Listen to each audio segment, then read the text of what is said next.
రాయుడు. ఎవడి పప్పారాయుడు ఏం చేస్తుంటాడు? పీకలు కోస్తాడు సార్. పీకలు కోయడానికి వాడేమన్నా కషాయి వాడా? ఆమా సార్, కషాయి వాళ్ళకి కషాయి వాడుదా సార్.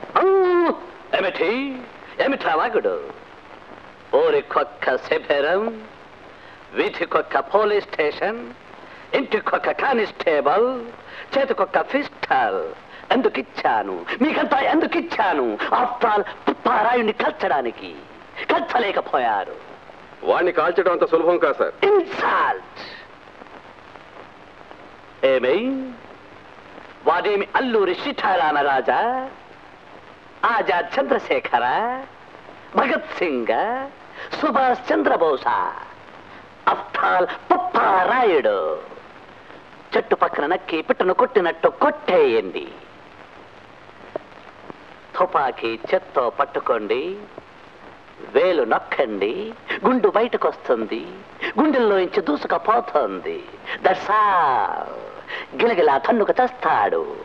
అండర్స్టాండ్? శవాన్ని నా దగ్గరకు తీసుకురండి. Get out.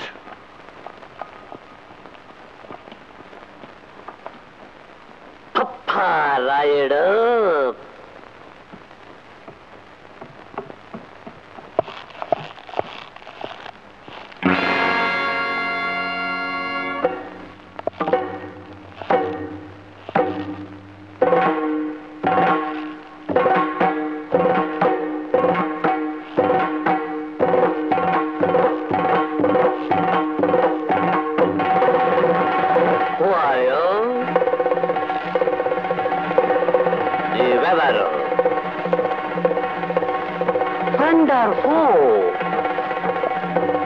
నీ పేరేమి? What is your name? Paparayudu. Papparayudu? ఏ పేరు వినగానే పిస్తోలు జారిపోయిందా? తీసుకో, వేలుతో నొక్కు, గుండు బయటకొస్తుంది, గుండెల్లో నుంచి దూసుకుపోతుంది. తీసుకో తీసుకో. నువ్వెందుకు వచ్చావు ఇక్కడికి? నువ్వు చచ్చే ముందు పాపారాయుడు ఎలా ఉంటాడో చూచి తరిస్తావని. Good personality. Best of luck. Go go, please go. వెళ్ళు. పిరికి పంద, కుక్కను కాల్చినట్టు కాల్చి శవాన్ని తీసుకురమ్మన్నావు. నీ కళ్ళ ముందుకు వచ్చిన వాణ్ణి పొమ్మంటున్నావా? భయమా? నీ చెవలో వైర్లెస్, నీ చూపలో కేర్లెస్, నీ మాటలో fearless. You are brainless. Good joke. Thank you thank you. చూశావుగా, వెళ్ళు. Go go. నన్ను పట్టుకుంటే మీ ప్రభుత్వం ₹1,00,000 బహుమానం ఇస్తానని ప్రకటించింది కదరా. నీ జీతం నీ పెళ్ళాం బిడ్డలు సుఖంగా బ్రతకటానికి చాలదు. అందుకని నన్ను పట్టుకొని ఆ ₹1,00,000 తీసుకొని నీ దేశానికి వెళ్ళి నీ పెళ్ళాం బిడ్డలతో సుఖంగా బ్రతుకు. నిన్నెందుకు పట్టుకుంటాను? You are my friend. మీ భారతీయులంతా నాకు స్నేహితులు. మా వంటవాడు భారతీయుడు, మా తోటవాడు భారతీయుడు, మా పనివాడు భారతీయుడు, మా దీపాలు ముట్టించేవాడు భారతీయుడు, మీ చెప్పులు దుడిచేవాడు కూడా భారతీయుడే, మీ బట్టలు ఉతికేవాడు కూడా భారతీయుడే, మీ కాళ్ళు పట్టేవాడు కూడా భారతీయుడే, చివరకు మీ ప్రాణాలు తీసేవాడు కూడా ఈ భారతీయుడే. ఖబర్దార్. మేము మీ స్నేహితులమా? కాదు, మీ దృష్టిలో కేవలం బానిసలం. కనుకనే వంటవాణ్ణి, తోటవాణ్ణి, పనివాణ్ణి అందరినీ భారతీయుల్ని పెట్టుకున్నాం. సుయోధన, అసలు మీరు మా దేశానికి ఎందుకు వచ్చారు? ఉద్యోగం కోసం.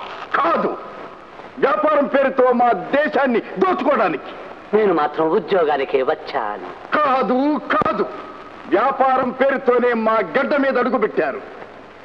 అమాయకులైన మా వాళ్ళు మీ మాటలు నమ్మారు, మీతో చేతులు కలిపారు. ఆ చేతులు కలిపిన మరుక్షణమే ఊరికి ఊరికి, ఇంటికి ఇంటికి, తల్లికి బిడ్డకు, బిడ్డకు తల్లికి, అక్కకు చెల్లెలికి, చెల్లెలికి అక్కకు, అన్నకు తమ్ముడికి, తమ్ముడికి అన్నకు, చివరకు భార్యాభర్తల మధ్య కూడా విభేదాలు సృష్టించి తారతమ్యాలు కల్పించి ఒక్కొక్కరిని విడదీసి ఆ విడదీసిన వాళ్లను మీలో కలుపుకొని డివైడ్ అండ్ రూల్ పాలసీతో మా సామ్రాజ్యాన్ని మీ హస్తగతం చేసుకున్నారు. ఇదిగో ఇప్పుడే చెబుతున్నాను, సరెండర్ అండ్ షూట్ పాలసీతో తిరిగి మా దేశాన్ని మేము దక్కించుకుంటాం. అయినా ఇన్ని కోట్ల ప్రజానీకం మీరు మా గద్దె మీద కూర్చోటానికి వీల్లేదు, మీరు మాకు ప్రభువులు కారు అంటూ ఉంటే ఆ గద్దె పట్టుకొని నన్నులా వేలాడటానికి మీకు సిగ్గు లేదు? సువేద, ఇప్పటికైనా సిగ్గు తెచ్చుకొని ఆ గద్దె నుండి దిగి మా దేశానికి స్వాతంత్రం ప్రకటించి మీ దేశానికి మరలిపొండి. క్విట్ ఇండియా, లేకపోతే మీ శవాల ఓడల్లో మీ దేశానికి పంపబడతాయి.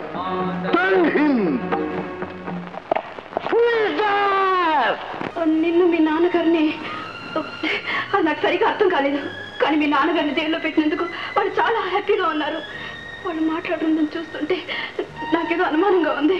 విజయ, నాకు మొదటి నుంచి అనుమానంగానే ఉంది, కానీ విషయం నీకు ఎలా చెప్పాలో నాకు అర్థం కాలేదు. ఇప్పుడు నువ్వే నా దారికి వచ్చావు, ఇక మన ఇద్దరం కలిసి అడ్డదారిని వెళ్ళాలి.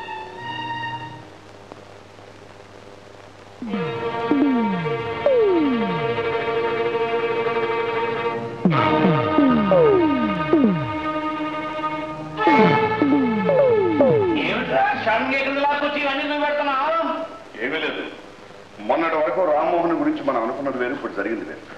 వాడు నీ అల్లుడైతే మనకు అవసరాలకు ఉపయోగపడతాడు కదా అనుకున్నాం, కానీ వాడు తల్లిని తండ్రిని అరెస్ట్ చేసిన తర్వాత రేపు మామూలు నిన్ను మాత్రం అరెస్ట్ చేయడం ఉంది. పైగా ఈ విషయం నీ కూతురుకు తెలిస్తే అది అసలు నువ్వు పట్టుబడితే నీతో పాటు మేము కూడా పట్టుబడతాం. అందుకని మన జాగ్రత్తలో మనం ఉండటం మంచిది. నిజమేరా, మనం గాని పట్టుబడిపోతే రాజా గారిని చంపింది మనమేనని చెప్పడానికి ఒకే ఒక ఆధారం ఈ బంగారం, ఈ నగలు. ఈ బంగారాన్ని గాని మనం డబ్బుగా గాని మార్చేయగలిగితే అంత డబ్బు చేస్తాను. నా దగ్గర రాస్తాను, నీకు కావాల్సినప్పుడు ఇస్తాను. నీ దగ్గర నా దగ్గర నా దగ్గర సరే రే, నీ దగ్గర విడిగా కొన్ని నగలు ఉన్నాయి, నా దగ్గర కొన్ని విడిగా నగలు ఉన్నాయి. అవన్నీ తీసుకొచ్చి ఇక్కడే మనం దాచేస్తే అలాగే. ఇంతవరకు ఆ పాపారాయుడే ఇన్ని అరాచకాలు చేశాడని నేను నమ్మాను, కానీ మొన్న వసూలు చేసిన నిధి సొమ్ము ఇంట్లో పారేసి వెళ్ళిపోతూ ఏదో చెప్పాలని ప్రయత్నించాడు. కానీ ఇంతలో పోలీసు రాగానే ఏమీ చెప్పలేకపోయాడు. దాన్ని బట్టి అతను ఇన్ని అన్యాయాలు చేసి ఉండడని నా నమ్మకం. నమ్మకం కాదు, నిజం. అది రుజువు చేయడానికి నేను వచ్చాను. అసలు రాజా గారిని ఎందుకు హత్య చేశారో మీకు తెలుసా? ఆ నిధి కోసం అయి ఉండాలి. ఆ హత్య చేసిన వాళ్ళ దగ్గర ఆ నిధి ఉండి ఉండాలి. ఆ వివరాలన్నీ నాకు తెలియవు, కానీ ఆ నిధిలో నగలు, విగ్రహాలు మాత్రం ఉన్నాయని తెలుసు. అవి చూస్తే గుర్తుపట్టగలను. మా నాన్న కొన్ని నగలు దాచాడు, బహుశా అవేనా మన అనుమానం. రాము, ఈ నిజం ఆ ముగ్గురికి తెలుసు. న్యాయం కొంచెం పెరిగి అతన్ని పట్టుకుని నిజమంతా బయటపడుతుంది. ఓకే, వాడి సంగతి నేను చూస్తాను. ఆ నగర సంగతి నువ్వు చూడు. రైట్?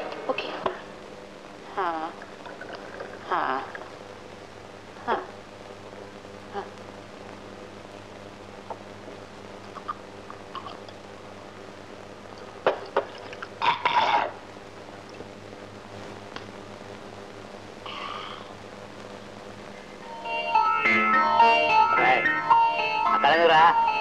పక్కకి వచ్చే. ఇక్కడే ఉన్నా నాన్నగారు. ఎక్కడ?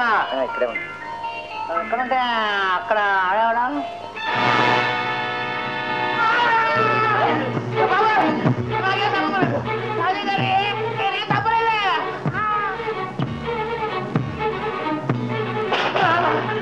నాకేం తెలియదు, రాజుగారు నేను చంపలేదు.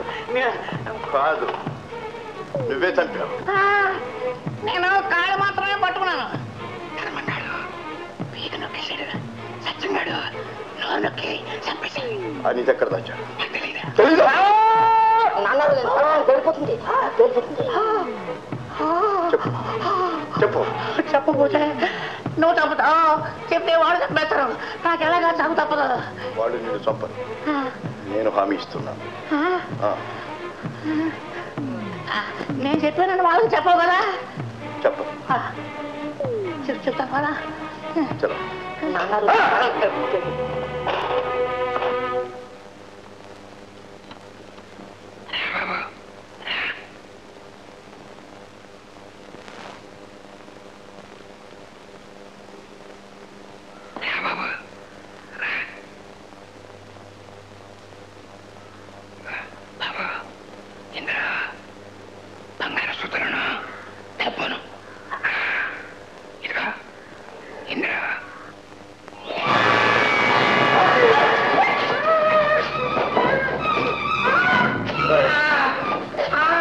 నీ పిరికితనంతో ఏ క్షణమైనా నువ్వు పట్టుబడతావని మమ్మల్ని కూడా పట్టిస్తావు నాకు తెలుసు.